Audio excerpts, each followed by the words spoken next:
Hey there, chipmunks! Welcome to the AMP Cycling Ride Review Series. I'm your host, Angry Chipmunk, and today we're in Spain riding from Barbastro to Ainsa.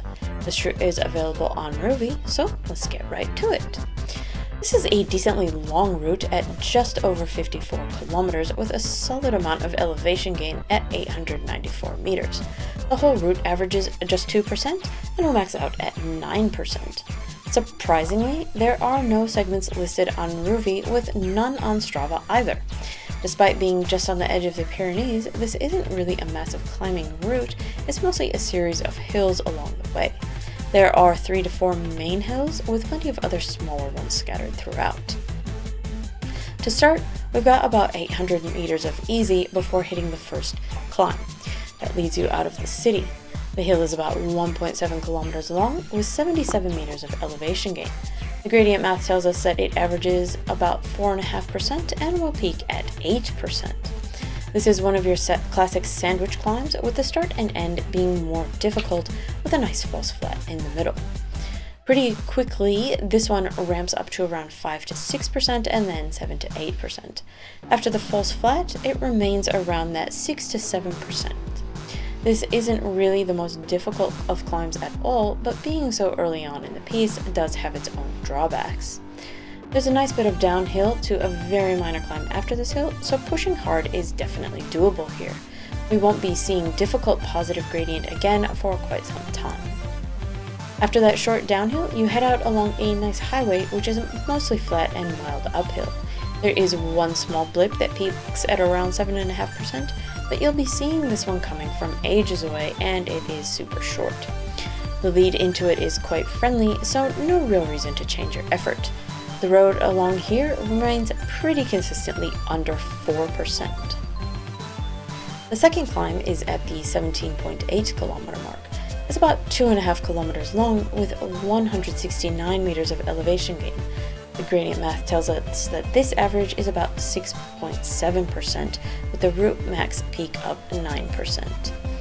This climb ramps up very quickly to that 6 to 7% range, where it will remain for about 1/3 of the climb.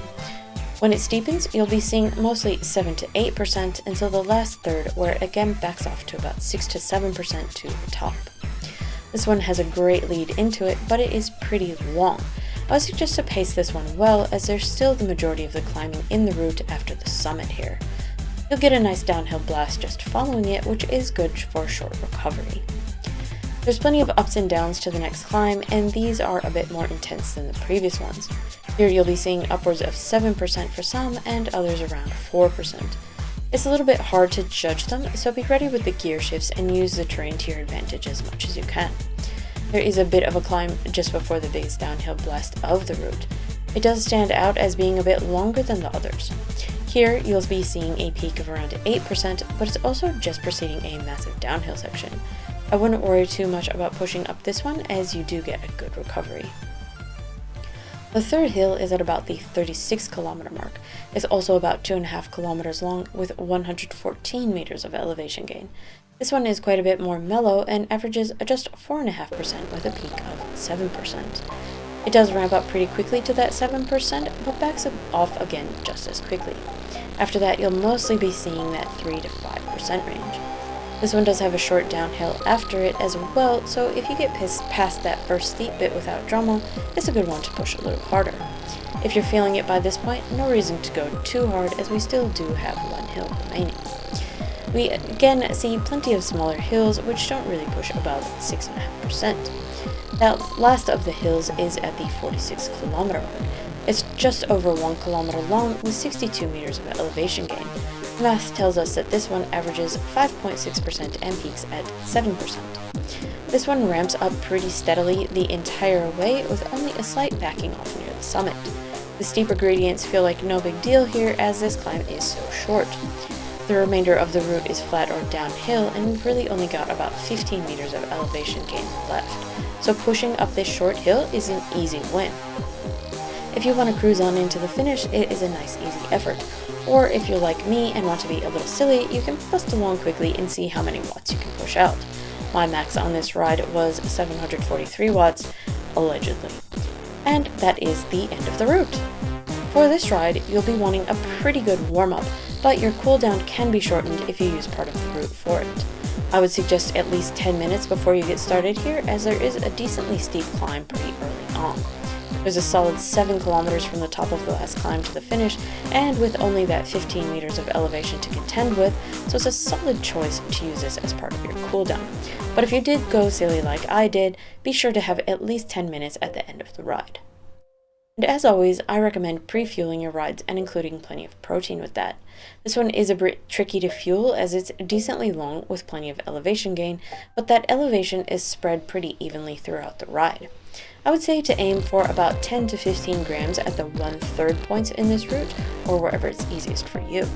There are a couple of good downhill sections where you can cruise along and launch. Definitely follow this one up with a protein and a magnesium. It might not have the steepest of climbs, but 894 meters is still quite a bit of elevation gain. The view on this ride is amazing. Spain does have a strange mix of terrible views and epic views, and this one definitely falls under epic. We're just at the base of the Pyrenees, so every direction you look, there are mountains. Some are distant, some look closer, but they are always there. Mix that with some more desert-looking stone monoliths, and you've got a visual feast.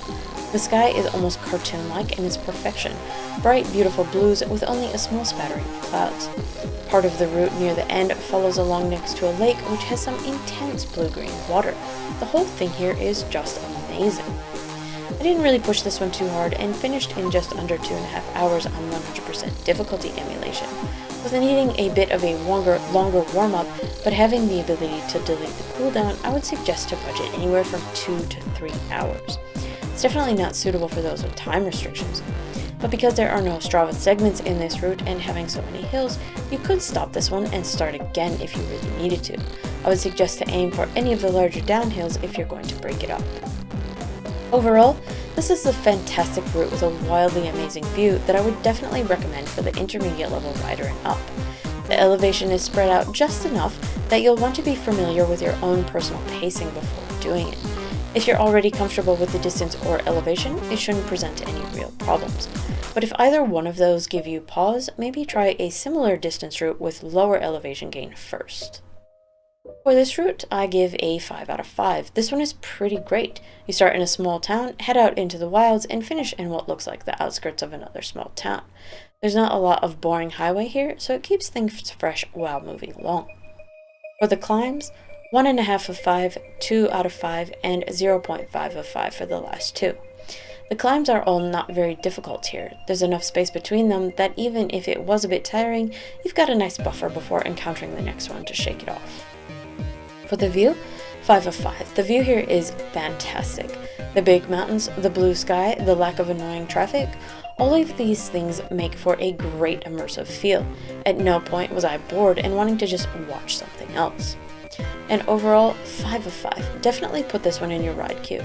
It can be a great stepping stone to a pass-only climb where there's a similar elevation gained, but in a shorter distance. The 54-kilometer distance combined with almost 900 meters of elevation do make for a challenging combo. Well, that's it for this review, so thanks for watching, chipmunks. Let me know what you think of the Barbastro Ainsa route when you complete it. I'll leave you to finish the rest of the ride, and I'll see you again in 2 weeks for another review. Until then, ride on, chipmunks, ride on.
you